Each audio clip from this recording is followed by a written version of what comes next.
సానుకూల ఆలోచన అంటే మంచి ఆలోచనలు మాత్రమే అని చెప్పడం కాదు, మన మెదడుని మంచి వైపు చూసేలా మార్చవచ్చు. దీని గురించి ఇవాళ తెలుసుకుందాం.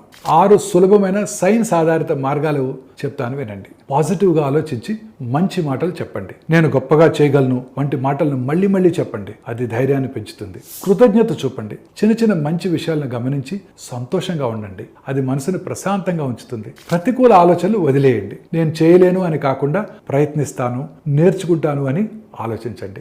చింతలను ఆపండి. బాధపడకుండా సమస్యలకు పరిష్కారాలు వెతకండి.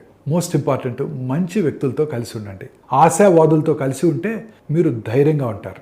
విజువలైజ్ సక్సెస్ అంటే విజయాన్ని ఊహించండి. రోజు మీ లక్ష్యాలను మనసులో ఊహించుకున్నట్టయితే అది మీ ఆత్మవిశ్వాసాన్ని పెంచుతుంది. ఇవి కేవలం మాటలు కాదు, ఇవి మీ మెదడు ఒత్తిడిని, గందరగోళాలను ఎదుర్కొనే విధానాన్ని మారుస్తాయి. సానుకూల ఆలోచనలు కేవలం ఊహలు కాదు, ఇది సైన్స్.